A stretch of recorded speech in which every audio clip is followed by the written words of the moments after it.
Salam alaikum la famille Mali kɔnɔ ani Mali kɔ kan an bɛ bɛɛ fo ka bɛɛ waleɲuman dɔn aw n'a balimakɛ bɛ ɲɔgɔn fɛ. Ras Balayira du l'homme tranquille depuis Paris tiɲɛ ka fɔ baara ka kɛ jamana ka jɔ hɔrɔnya walima foyi fɛn bɛɛ fo janfa an bɛ ɲɔgɔn bolo sanga ani waati bɛɛ lajɛlen na faso jɔ sira kan ani danbe sira kan an bɛ ɲɔgɔn bolo. Bi ye le 14 juillet n'o bɛ bɛn Faransi fɛti dɔ ma, Faransi ka yɛrɛma hɔrɔnya tali dɔ ma. C'est pour cela que aw ma an ye sɔgɔmada in na mɔgɔ caman bɛ ka an wele k'u ma vocaliw ye groupe sanfɛ k'u ma vidéow ye. Bi ye le 14 juillet 2023 n'a bɛ bɛn Faransi ka yɛrɛma hɔrɔnya tali ma, o de la sɔgɔmada in na an ma vidéo kɛ. Komi bonne nouvelle caman bɛ yen an ko an tɛ se ka lundi kɔnɔ parce que samedi ni dimanche anw tɛ vidéo kɛ quoi. Bonne nouvelle caman bɛ yen an bɛna o ta aw tulo kan, i y'a faamuya b'a la ka sɔrɔ ka lundi kɔnɔ. Nin waati n'an ɲɛ bɛ Zeska Mete k'i fo k'i waleɲuman dɔn. Abdoulaye Samake n ka foli b'aw bɛɛ lajɛlen ye. Tarawele mɔgɔ fɛn fɛn bɛ kɛnɛ kɔnɔ k'aw bɛɛ tu fo an bɛ ɲɔgɔn bolo. Ala ka bi nɔgɔya, Ala ka bi diya. Tanti Arama Jara k'i fo k'i waleɲuman dɔn. Mɔgɔ fɛn fɛn bɛ kɛnɛ kɔnɔ aw bɛɛ ka foli bɛ yan an bɛ ɲɔgɔn bolo. Ala ka bi nɔgɔya, Ala ka bi diya. Ne balimaw bi an sigi kun ye mun ye? Mohamed Ali Bacili ani Kasum Tapo welela kiri la kunu, i y'a faamuya b'a la, min ye communicati fɛn ye quoi, min ye communicati ye Ali Bacili welela ye, Kasum Tapo fana welela bizi la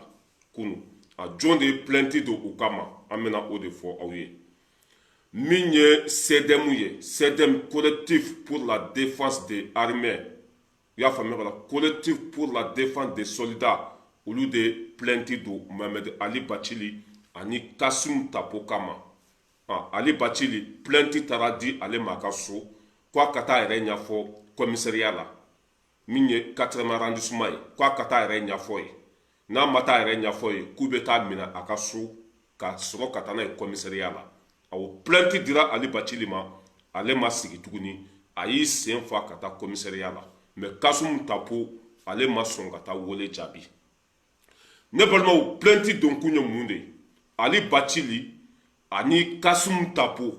waati dɔ la u tun fɔra ɲɔgɔn kɔ f'u taara don ɲɔgɔn ka vie privée la. Kasum Tapo ani Ali Bacili aw bɛɛ lajɛlen b'a kalama waati dɔ tun tɛmɛna u tɛ kan kelen fɔ ni ɲɔgɔn lajaba ni ɲɔgɔn mankutu tiɲɛ tɛ. O tun tɛ foyi da ɲɔgɔn kan ni o tɛ. A kuma dun n b'a ba de wolo. Fɛn bɛɛ b'a den wolo mais kuma b'a ba de wolo. Ali Bacili kuma minnu fɔ Kasum Tapo ma, Ali Bacili welela o de kama, Kasum Tapo fana welela o de kama. O ye kuma jumɛn ye? Ali Bacili ko min ye faso nafolo ye 16 milliards ko Kasum Tapo y'a dun. Anw ye nin kɛlɛ kɛ yan dɛ, anw ye nin video fana kɛ ka caya ko faut que nin kiiri ka tigɛ. Ala y'o kiiri de tigɛ waati cɛ se, Ala y'o kiiri de tigɛ waati se. Kasum Tapo kuma min fɔra ma Ali Bacili fɛ k'a ye 16 milliards détourné, a welela o de kama, i y'a faamuya b'a la, pour que o tiɲɛ ka dɔn. N'a y'a sɔrɔ Kasum Tapo sen t'a la a bɛ jɛya, nin kuma tɛna fɔ a ma tuguni. N'a y'a sɔrɔ fana Ali Bacili ye nkalon de da la, Ali Bacili fana b'o maloya bubaraba ta. O welela nin de la kunu. Ali Bacili kɔni o taara, i y'a faamuya la, 14e arrondissement la, i y'a faamuya b'a la, o taara 14e arrondissement la. Mais min ye comment s'appelle Kasum Tapo ye o ma sɔn ka taa wele jaabi. Mais Ali Bacili kɔni o taara wele jaabi, o ɲininkara Kasum Tapo bɛ ka kɔnɔ, n'o fana y'a ta fɔ tiɲɛ bɛ min bolo o bɛna dɔn tagalen ɲɛfɛ. An b'a fɔ ko alhamdulilayi rabil alamin, anw ye nin fɔ yan, i y'a faamuya b'a la, constitution min tɛmɛtɔ filɛ nin, an ka sariya sunba min banna sisan, baara bɛna kɛ a ka bon hakili ma. An ye nin fɔ yan de ko maliyɛn bɛɛ ka wuyi ta, ni wuyi pasera an ka cɛ kobaw de bɛna lamaga. Mɔgɔ fɛn fɛn faso nafolo dun a bɛɛ bɛ minɛ. Ali Bacili kuma min fɔ Kasum Tapo ma kunu k'a ye faso nafolo suɲɛ 16 milliards Alifa ka campagne waati la, u welela nin de kama. Ali Bacili taara ɲininka a bɛ ka kuma min fɔ preuve b'a bolo wa, dalu b'a bolo wa, parce que faso nafolo tɛ se ka dun nin cogo la. Kasum Tapo fana a fana welela Ali Bacili bɛ ka kuma min f'i ma tiɲɛ don wa? U fila bɛɛ bɛ ɲininka. N'a y'a sɔrɔ Kasum Tapo ye faso nafolo dun a bɛ taa kaso la n'a y'a sɔrɔ Ali Bacili fana ye nkalon de da la ɲangili min fana kan ka da Bacili kan a fana bɛ a niyɔrɔ sɔrɔ a la bana jugu fura ye fura jugu ye n'an bɛ taa an bɛ se Ala ka barika don Ture la Ala ka barika don Mali kiri la Ala ka barika don malidenw ka wuli ka jɔ la an bɛ nin dɔrɔn de fɛ bonya tɛ sijɛ ye bonya tɛ y'a faamuya b'a la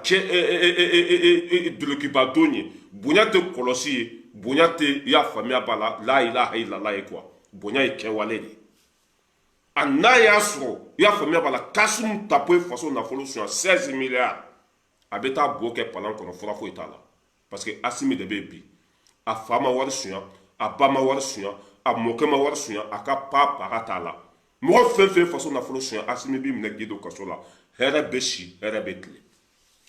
o ko de tun bɛ yen kunun an ɲɛ bɛ arasija ninnu na panpan na ka t'u yɛrɛ bila tulu kalaman kɔnɔ Ali Bacili ninnu an bɛ sa u kɔ u tɛ se ka minɛ n ka cɛ la loi c'est pour tout le monde mɔgɔ si tɛ sariya sanfɛ Ali Bacili dabara de y'a fɔ an bɛɛ ɲɛna yan don o don ne bɛ nin kɛlɛ kɛ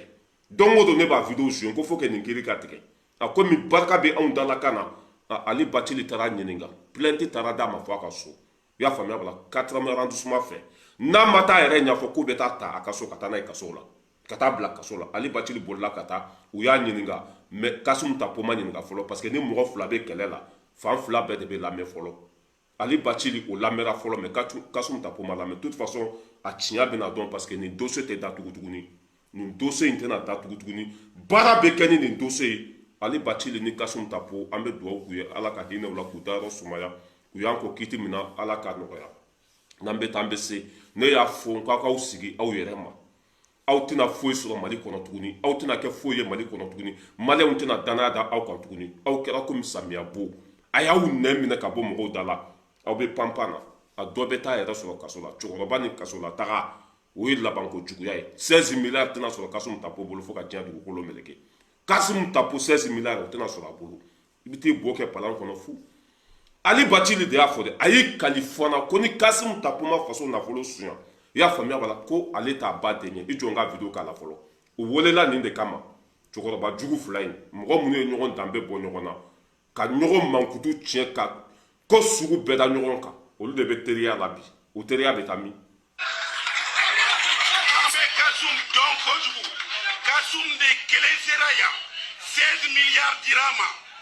kaka 97 kaka élection organisée la première élection démocratique après 91 à Dirama monsieur le président d'aujourd'hui était premier ministre Kasum Yemunke Warina Abadon Angata audit Kepi ni Kasum Mashi Kasola Otmane Teyere Ului Kasum Bodon et Mana Ejo Chelik la Flamana réforme constitutionnelle Waritara Kadima réforme Ingerawa Kitara di professeur Sekaldi Doma Ama Sekaldi Ama réformier Warituna Obemi Kasum il est temps qu'Anga Koumanougogné président de la haute cour de justice il sera Kasum Weleye Kasum Yetieni Mgajamana Kourao sera Weleye il est temps qu'on se parle Kasum na Kadiyebe Mgobla Vitane Mineshina mais Kasum Be Moufie ni Toraka Foibe Malibe Mine Kasum Dongele Ebe Malibla Ite Mine Ibabla voilà Ali Bacili wele kun tun ye nin de ye kunu ko Kasimu Tapo ye faso nafolo suɲɛ ni dun ye faso nafolo suɲɛ i kan ka minɛ de ni ye faso nafolo suɲɛ kiiri kan ka boli kan Kasimu Tapo wele kun ye nin de ye Ali Bacili min fana y'a bɔ a da kɔnɔ ko dalilu b'a bolo ko preuve b'a bolo k'a bɛɛ kɛra ɲɛna ale fana welela k'a ɲininka ko in bɛ cogo min na a k'a tiɲɛ fɔ n'a y'a sɔrɔ o bɛɛ nɔ t'a la o bɛ jɛya Mali kɔnɔ nin kuma in tɛna f'o ma tuguni mais n'a y'a sɔrɔ u sen b'a la u nɔ b'a la o bɛ taa kaso la kuma fa n'a ba filɛ o welela nin de kama mɔgɔ si tɛ se k'u ka kaso la taga bali walima u ka weleli mɔgɔ si tɛ se ka bali bonya tɛ sijɛ ye bonya ye kɛwale de mɔgɔ minnu bɛ panpan na jamana mɔgɔbaw do u ye minisiriyaw kɛ u kɛra faamaw ye o tɛ kere la dɛ n'i ye jamana nafolo suɲɛ i y'a faamuya bala hali n'i bɛ fauteuil wurulan de kɔnɔ hali ni kusigi kɛra komi kɔɔri i y'a faamuya bala fanga b'i wele ka t'i ɲininka n'i nɔ b'a la u b'i minɛ k'i don kaso la i den tɛ se k'o bali i fa tɛ se k'o bali i ka paga tɛ se k'o bali parce que la loi c'est pour tout le monde. Ali Bacili Kasum Tapo u welela nin de la kuma min bɛ k'a fɔ a tiɲɛ bɛ taa ɲini k'a dɔn ni tiɲɛ don faso nafolo mɔgɔ man ka ta ka dun nin cogo la parce que bɛɛ jɛ nafolo Kasum Tapo fa ta tɛ a ba ta tɛ jamana kɔnɔdenw de ta don n'a y'a sɔrɔ a y'a dun a bɛ taa kaso la kuma fa n'a ba filɛ ne y'a fɔ yan ko danga de bɛ aw kɔ aw kana sigi aw yɛrɛ ma n ko mais a tɛ nin ya a tɛ nin ne y'a fɔ k'aw sigi aw yɛrɛ ma a filɛ nin an bɛ CDM fo collectif pour la défense des soldats collectif pour la défense des armées an bɛ aw fo bilahi aw ka nin jɛkulu sigilen ni bi cɛ maliyɛndenw bɛ ka hɛrɛ sɔrɔ maliyɛndenw bɛ ka lafiya ala k'a to Kasum Tapo ka taa kaso la ala k'a to nin kuma in ka jɔ Kasum Tapo la cɛkɔrɔba jugu mɔgɔ langolo ala jugu dulɔmina batara mɔgɔ o de sigilen b'an da la ko kiri tigɛla min bɛ faso nafolo suɲɛ kiri tigɛla min bɛ faso nafolo ta ka taa di mètre 50 ma ko k'an ka constitution dilan den barika bannen den sigilen bɛ n'a da nɔgɔlen ye k'ale bɛ sariya ko kuma fɔ anw ye a sigilen bɛ da nɔgɔlen bilahi an bɛ Asimi a ye baara k'a kɛ cogo la dɛ walahi ninnu de y'an faga an b'a ɲini Asimi fɛ i jɔ i jɔyɔrɔ la mɔgɔ fɛn fɛn ye faso nafolo dun i k'a bɛɛ minɛ k'a bɛɛ don kaso la hɛrɛ bɛ si hɛrɛ bɛ tile paga tɛ se ka bali u tɛgɛ bɛ Faransi min bolo Faransi tɛ se ka bali u ka dana bɛ Faransi min ka paga tɛ bɔ a la a y'u minɛ k'u da kɔnɔ ye 16 milliards cɛ nin wari ka ca dɛ 16 milliards ka ca a ka bon hakili ma nin de tun ye Kasum Tapo ani Ali Bacili wele kun ye ni mɔgɔ min ko ko welela nkalon kan e kunkolo de tɛ yen ni mɔgɔ min ko ko binkɛlaw kan e fana bɛ taa kaso la hali a tɛ mɛn bi ma kɛ mɔgɔ si kan sariya de bɛ k'a ka baara kɛ Ali Bacili de y'a fɔ k'a ye wari suɲɛ n'a ye wari suɲɛ kan ka wele de Ali Bacili min fana y'a bɔ a da kɔnɔ k'a ye wari suɲɛ a fana kan ka wele de denmisɛnnin harakara a bɛ wurunkunbɛ de ɲini n'an bɛ taa fana bɛ se denmisɛnnin harakara a bɛ wurunkunbɛ de ɲini Ali Bacili ni Kasum Tapo fɛn bɛ yɛlɛ ninnu na nin tɛ fɛn min t'a kɔnɔ wa n'an bɛ taa fana bɛ se ala ka tiɲɛ dɛmɛ an bɛ tɛmɛ ka bɔ yen nɔ min ye comment s'appelle ɲɔnɔ mara bɛɛ b'a dɔn ko Mali malo bɛɛ bɛ bɔ ɲɔnɔ de a ɲɔnɔ sɛnɛkɛlaw ko k'u sewalen don bi k'u nisɔndiyalen don bi ko depuis ala ka Mali da k'olu ma deli ka hɛrɛ sɔrɔ i y'a faamuya b'a la ɲinan sɛnɛko la ko ma deli ka hɛrɛ sɔrɔ ɲinan sɛnɛko la ka tɛmɛ mais Asimi de bɛ yen o min ye sɛnɛkɛlaw ye k'u y'u ka engrais sɔrɔ a sɔrɔ waati la juru min fana tun bɛ sɛnɛkɛlaw la ko Asimi ye a juru bin ka bɔ sɛnɛkɛlaw kan juru min tun bɛ sɛnɛkɛlaw la o juru binna ka bɔ sɛnɛkɛlaw kan engrais sanna ka d'u ma engrais da ka nɔgɔ a ka bon hakili ma o b'a yira k'a fɔ ɲinan sɛnɛ bɛ kɛ a ka bon hakili ma kɔɔri bɛ sɔrɔ malo bɛ sɔrɔ kaba bɛ sɔrɔ i y'a faamuya b'a la a bɛɛ lajɛlen bɛ sɔrɔ parce que Asimi engrais san k'a di sɛnɛkɛlaw ma ka tila ka dɔ bɔ a sɔngɔ la juru min fana tun bɛ sɛnɛkɛlaw la o juru Asimi y'a juru ta ka bɔ o kan juru taara zoro la pour que Mali bɛ se ka dun ka fa sɔrɔ cogo min na Asimi ni Sogɛl b'o baara de la parce que min tun ye sɔrɔdasiw ka côté ye o baara banna pewu an ye minɛn sugu bɛɛ san ka di olu ma jihadisi ko banna Mali kɔnɔ MINUSMA tagatɔ don an bɛna ɲɛsin sɛnɛ de ma sisan Asimi ani Sogɛl u y'u ɲɛsin sɛnɛko fana ma sɛnɛkɛlaw yɛrɛ de y'a fɔ ko alihamdulilayi rabil alamin ko hɛrɛ sugu bɛɛ bɛ olu bolo bi ko engrais sɔrɔla a sɔrɔ waati la juru min fana tun bɛ sɛnɛkɛlaw la ko Asimi ko k'a yafara o juru ma o juru binna ka bɔ sɛnɛkɛlaw kan o b'a yira k'a fɔ ni sɛnɛkɛlaw hakili sigira o bɛ baara kɛ a ka bon hakili ma bɛɛ bɛna dun ka fa sɔrɔ i y'a faamuya b'a la a ka bon hakili ma n'an bɔra yen fana min ye sɛnɛkɛlaw ye lakana bɛ fan bɛɛ fɛ foro bɛ fan o fan fɛ an ka sɔrɔdasiw bɛ yen Asimi sɔrɔdasiw bila fan bɛɛ fɛ walasa sɛnɛkɛlaw ka malo kana jɛni walasa sɛnɛkɛlaw ka kaba kana jɛni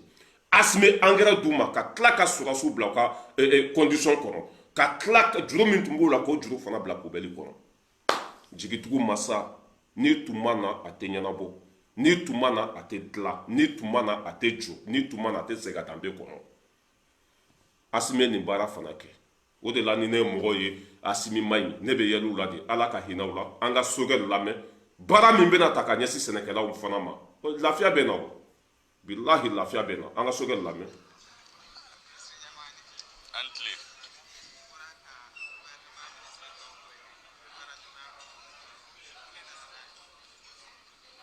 I y'a dɔn gouvernement kura n'a sigira su kuraw nana ne y'u wele ɲɔgɔn fɛ. Bon volume ba t'a la quoi Sogɛl bɛ ka min fɔ ko o bɛ ka fɛɛrɛ kɛ sɛnɛkɛlaw fana bɛ lafiya cogo min na a bɛ k'o de fɔ nin video kɔnɔ a bɛ n ka page sanfɛ baaraw bɛ ka kɛ quoi hɛrɛ bɛ ka na dɔɔni dɔɔni faso bɛ lafiya cogo cogo o baara bɛ ka kɛ Sogɛl ko n'i y'a mɛn ko jamana dun ka fa don ko bɛna dun ka fa fana sigi sen kan min ye sɛnɛkɛlaw ye k'u bila condition kɔnɔ hɛrɛ bɛ se ka sɔrɔ cogo min na o baara fana bɛ sen kan an b'a fɔ ko alihamudulila rabil alamin engrais sɔrɔla a sɔrɔ waati la kɔɔri sɔngɔ dɔ farala kɔɔri sɔngɔ kan Mali kɔɔri bɛ valeur la bi a ka bon hakili ma sɛnɛkɛla bɛɛ nisɔndiyalen don a bɛɛ sewalen don o ye hɛrɛ min sɔrɔ ɲina o ma deli ka hɛrɛ ɲɔgɔn sɔrɔ Asimi de bɛ yen ala ka barika don i la n'an bɛ taa fana an bɛ se n'an tɛmɛna ka bɔ yen nɔ Isaka Sidibe min ye Mali assemblée président kɔrɔ ye IBK ka assemblée président kɔrɔ Isaka Sidibe ale fana welela kiri la bi n ko Mali bɛ diya dɛ wallahi Mali bɛ diya a ka bon hakili ma Isaka Sidibe min ye Mali assemblée président kɔrɔ ye ale welela tribunal la bi min ye Jara Suba ye n'o tun ye député assemblée kɔnɔ ni assemblée kɛsi tun kalifalen bɛ ale ma kɛsi tɛ dɔwɛrɛ assemblée nafolo bɛ taa bila yɔrɔ min na o tun bɛ Jara Suba de tɛgɛ kɔnɔ o Jara Suba fana bɛ présenté devant le juge aujourd'hui bi vendredi 14 juillet i y'a faamuya bala n'an bɔra yen nɔ Bavier Touré n'o tun ye football président ye Mali football président ballontannaw ka président n'o ye Bavier Touré o fana bɛ passer devant le juge 14 juillet 2023 ko ninnu bɛɛ i y'a faamuya bala faso nafolo ka kasa b'u nɔfɛ i y'a faamuya bala o bɛ taa kiiri ɲɛfɛ bi n'a y'a sɔrɔ o ye faso nafolo dun o b'a sara walima o bɛ taa kaso la ninnu mɔgɔ saba fana olu taara u tɛgɛ ma bi ne ma fɔ aw ye n ko n'an ye wuyi ta baara bɛ na kɛ a ka bon hakili ma ne ma fɔ aw ye n ko ni nin constitution in passera bilahi mɔgɔw bɛ na dɔn Asimi ye min ye Asimi fa ma nafolo suɲɛ a ba ma nafolo suɲɛ a dɔgɔnin ma nafolo suɲɛ a teri ma nafolo suɲɛ a ka paga t'a la jamana kɔnɔdenw ko k'a ka min kɛ a b'o de kɛ diyagoya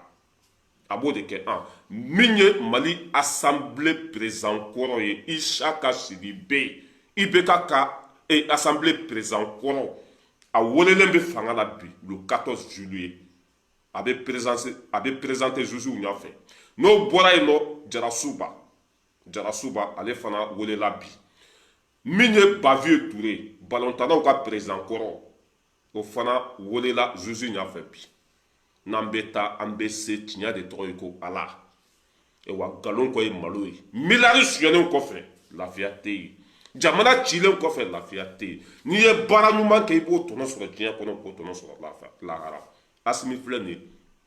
foyi ma ko diya malidenw ye a bɛ sira ɲuman kan Asimi filɛ nin ye foyi ma ko diya malidenw ye a bɛ ka baara kɛ tiɲɛ kan Bavier ninnu i y'a faamuya bala Jara Suba ninnu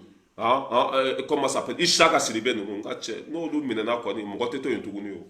Jara Suba mana minɛ comment ça s'appelle Isaka Sidibe a n'a ɲakiliba in o fana mana minɛ Bavier ninnu mana minɛ o b'a yira k'a fɔ ko turu bɛna se comment ça s'appelle IBK ka parti président in tɔgɔ yɛrɛ Baka Tireta ninnu engrais fɛrɛla tɛ yen a bɛɛ tagatɔ de kaso la an ka to Asimi kɔ an ka Asimi dɛmɛ i y'a faamuya b'a la bilahi an bɛ se n'an tora Asimi kɔ ka Asimi dɛmɛ n'an ye fɛn fɛn ɲini a fɛ a b'a kɛ foyi tɛ yen n'an y'a ɲini a fɛ n'a ma kɛ a tɛ yen an ye fɛn fɛn ɲini cɛ in fɛ a y'a bɛɛ kɛ an ko ji t'an bolo a ye ji di an ma an ko minɛn tɛ sɔrɔdasiw bolo a ye minɛn d'u ma an ko sɔrɔdasiw ka sara man ca a ye dɔ fara o kan i y'a faamuya b'a la an ko a ye fɛn bɛɛ kɛ an mana kuma fɛn fɛn fɔ cɛ ye a b'a bɛɛ ta ka baara kɛ n'a ye donc an ko zon ka taa kaso la o tagatɔ don Ali Bacili o ni Kasum Tapo fɔlɔ de welela Ali Bacili o sira polisiso la o y'a ɲininka kuma min tɛmɛna ni Kasum Tapo cɛ fo ka tiɲɛ de ka dɔn Ali Batili o sira politiso la Kasum Tapo ma sɔn ka taa mais u bɛ taa ta fo a ka so ka taa n'a ye se foyi t'a ye bi fo n'a yɛlɛla moto telimani kɔfɛ dɛ fo n'a yɛlɛla moto telimani kɔfɛ sinon se foyi t'a a bɛ ɲininka de diyagoya plainte taara d'a ma a ma sɔn ka taa mais Kasum Tapo ye k'i an bɛ taa ta fo a ka denbaya la ka taa ɲininka fo bisi la fo gendarmerie la foyi tɛ se k'o bali Mali kɔnɔ foyi parce que a fɔra de ko a ye faso nafolo suɲɛ n'i ye faso nafolo suɲɛ hali ni kunsigi jɛlen don an bɛ t'i ɲininka i y'a faamuya wala hali n'i kɔ kurula de i bɛ taa kaso la nin ko ninnu de bɛ yen sɛnɛkɛlaw olu ko k'u nisɔndiyara maliyɛndenw ka laɲini tun ye min ye ko zonw ka taa kaso la Ali Batili welela Kasum Tapo welela min ye Jara Suba ye o welela comment ça s'appelle IBK ka assemblée président kɔrɔ Isaka Sidibe o welela min ye Bavier Touré balontannaw ka président o fana welela bonne nouvelle min bɛ yen a ka bon hakili ma nin de ye maliyɛndenw ka laɲini ye wa baara bɛ ka kɛ ni maliyɛndenw ka laɲini ye Ala ma foyi to Asimi taa n'a ye Mali kɔnɔ ani Mali kɔ kan bɛɛ b'i fɛ bɛɛ b'i kɔ wa i ko ka di bɛɛ ye ka da mun kan danbe de b'i la i b'i faso fɛ i tɛ tiɲɛnikɛla ye i tɛ zon ye depuis nana faso bɛ ka segin danbe kɔnɔ taa n'a ye bilahi dɔ bɛ ka fara sondasi kan dɔ bɛ ka fara kanu kan dɔ bɛ ka fara nisɔndiya kan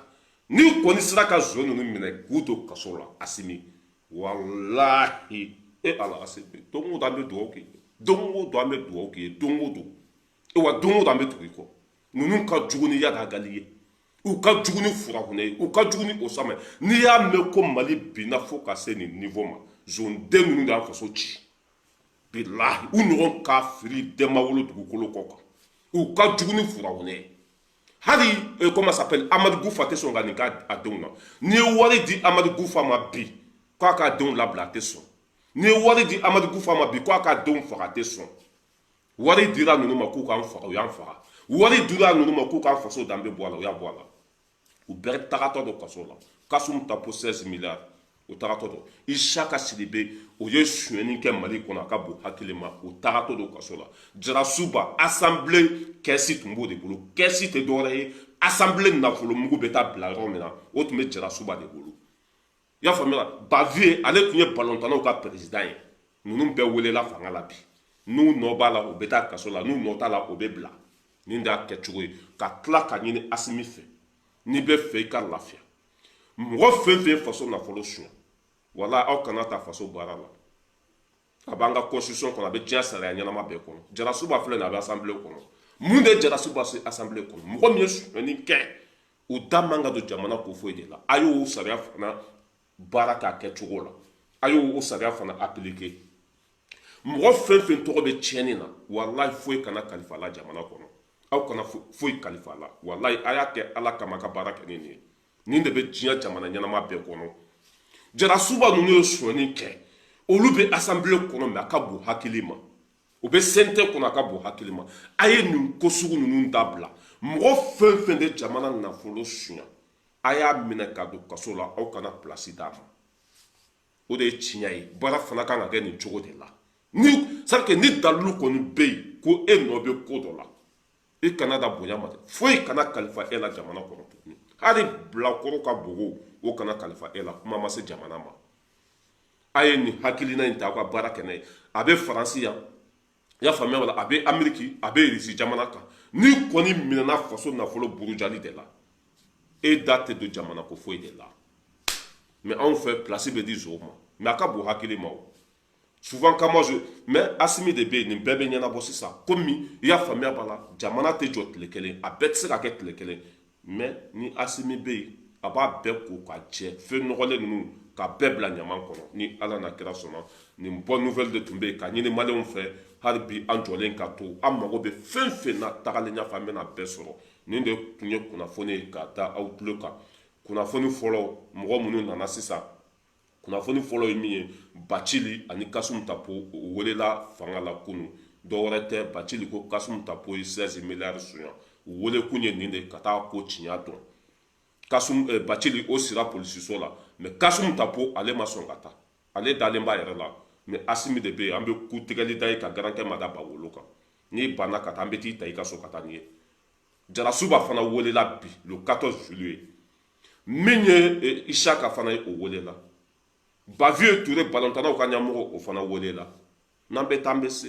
sɛnɛkɛlaw fana ko k'a fɔ aw ye ko alihamudulila rabil alamin ko baara tacogo ka ɲi Asimi angɛrɛ san ka d'u ma angɛrɛ sɔrɔla a sɔrɔ waati la min ye juru min fana tun bɛ sɛnɛkɛlaw la plus de 9 milliards Asimi ko k'a jɛra a kɔ i y'a faamuya wala sɛnɛkɛlaw ka juru taara 0 de la o bɛna baara ta kura tuguni ka courage ta ka malo sɛnɛ ka kɔɔriw sɛnɛ c'est à dire que fɛn fɛn bɛ hɛrɛ lase maliyɛndenw ma sɛnɛkɛlaw ko k'a da tɛ to olu la tuguni fɛn fɛn de ye sɛnɛ ye sɛnɛkɛlaw ko baara banna olu bɛ sɛnɛ kɛ de c'est à dire hali su fɛ hali kalo dibi la k'u bɛ sɛnɛ kɛ sɛnɛkɛlaw ko parce que Asimi olu bila condition bɛɛ kɔnɔ Asimi o ye fɛn fɛn ɲini Asimi fɛ ko Asimi y'a bɛɛ kɛ ka engrais san ka tila ka subvention kɛ ka dɔ bɔ a sɔngɔ la i y'a faamuya b'a la comment ça s'appelle engrais sɔrɔla a sɔrɔ waati la i y'a faamuya b'a la ka tila ka juru min tun bɛ sɛnɛkɛlaw la ka yafa o juru kɔ ka tila ka sɔrɔdasiw bila sɛnɛkɛlaw ka bolo kan sɛnɛ bɛ kɛ yɔrɔ o yɔrɔ sɔrɔdasiw b'a bɛɛ lakana foyi tɛ sɛnɛkɛfɛn sɔrɔ n'an bɛ taa an bɛ se n'i ye baara di a dɔnbaga ma a b'a k'a kɛ cogo la n'i ye jamana kalifa i y'a faamuya wala faso den ɲuman ma a b'a jɔ n'i ye jamana di halaladen ma bilahi a bɛ kɛ a faso fɛ Asimi an b'i kɔ bɛn an b'i kɔ sini hakɛto bɛ kuma kɔnɔ mɔgɔ minnu tun y'an wele k'u ma video ye sɔgɔmada in na bi ye férié de ye baara tɛ anw bolo 14 juillet Allemagne ye Faransi bunte i y'a faamuya b'a la nin waati ninnu de la Faransi fana taara Afirikaw cɛ Afiriki ka na n'u ye ka Allemagne pousser fo Allemagne kɔnɔ ka tila ka Allemagne bunte ka bɔ Allemagne tɛgɛ kɔnɔ u ka yɛrɛma hɔrɔnya ta don o de ye bi ye farafinw de nana Faransi bɔ bolo la farafinw de kosɔn Faransi kɛra a yɛrɛ ye an b'o fɛti de kɔnɔ bi le 14 juillet u y'u ka marifa kolonw yira k'u ka avion kolonw yira k'u ka fɛnw yira kɛlɛkɛminɛn minnu yira la bi Mali ta ka ca n'a bɛɛ ye Faransi kɛlɛkɛminɛn minnu yira bi fɛn bɛ Mali bolo a ka bon ni ninnu bɛɛ ye wa n'an bɛ taa an bɛ se mɔgɔ minnu bɛ Faransi o b'a dɔn n bɛ ka min fɔ Faransi kɛlɛkɛminɛn minnu yira bi Mali ta ka ca n'olu ye wa Mali ta ka bon ni ninnu ye wa Mali ka girin ka tɛmɛ o kan bi voilà hakɛto bɛ kuma kɔnɔ wa salamu Zeska Mete k'i fɔ k'i waleɲuman dɔn mɔgɔ fɛn fɛn bɛ kɛnɛ kɔnɔ n ka foli b'a bɛɛ lajɛlen ye an bɛ ɲɔgɔn bolo Ala ka bi nɔgɔya merci beaucoup on est ensemble